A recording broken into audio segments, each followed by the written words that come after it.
Hello गाईस, so आज मी छोले चण्याची भाजी आणि मैद्याच्या पिठाच्या रोट्या बनवणार आहे. सो कांदा फ्राय करायला ठेवला आहे. मी पीठ पण मळून ठेवलं होतं. मग पीठ थोडं मुरायला ठेवलं. मस्त असं नरम मळलं होतं पीठ. मग मुरत ठेवल्यानंतर मी कुकरला छोले चणे आणि बटाटे शिजत लावले होते. तसं ते झालं होतं. मग टमॅटो कापायला घेतले.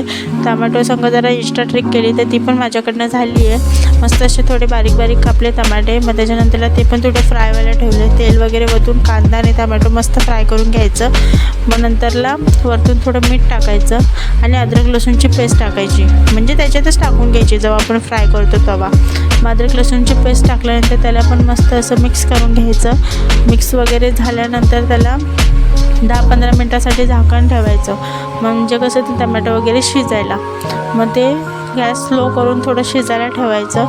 मग शिजून वगैरे झाल्यानंतर आपण प्लेटीत काढल्यानंतर ते थोडं थंड व्हायला ठेवायचं. थंड झाल्यावर आपण मिक्सरमध्ये टाकायचं. मिक्सरमध्ये टाकल्यानंतर मग बारीक असं वाटून घेतल्यानंतर तेल मी गरम व्हायला ठेवलेलं. मग तेजपत्ता टाकून वरतून जे आपण वाटलेला मसाला आहे तो वरतून टाकला आहे. मसाला टाकल्यानंतर छोले चणा मसाला टाकायचा. जेवढा आपल्याला लागतो तेवढाच टाकायचा छोले चणा मसाला. मग त्याच्यानंतरला आम्ही जिरा पावडर आणि धनिया पावडर पण टाकली आहे. जेवढी तुम्हाला लागते तेवढी. म्हणजे अर्धा चम्मच घेतला तरी बस, जास्त नाही, कारण का ते जास्त लागतं. मग त्याच्यामुळं थोडं मी जिरा पावडर आणि धनिया पावडर टाकली आहे. मग आपला घरचा मसाला आहे तो लाल मसाला तो टाकायचा. जास्त तिखट जसं तुम्हाला लागतं तसं. मी थोडं तिखट कमी केलं आहे, मला नाही आवडत तिखट जास्त. आणि मग हळद टाकल्यानंतर मग मिक्स केल्यानंतर मग आपण छोले चणे टाकले आहे.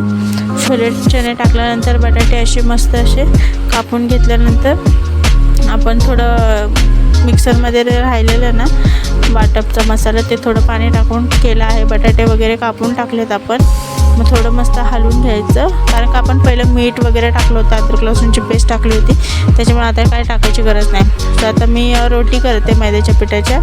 मग रोटी मस्त अशी गोल झालेली, मस्त अशी थोडी फुगली पण होती. मग त्याला मस्त असं वरतून तेल, तुम्ही बटरही लावू शकता, असं काही गरजेचं नाही की तेलच लावलं पाहिजे, पण मी तेल लावलं होतं. मग मस्त आता मी खायला बसले. तुम्ही पण या सर्व. मस्त लागतं मैद्याची रोटी. म्हणजे पुरी पण छान लागते, पण मी रोटी घेतली होती. ठीक आहे, बाय.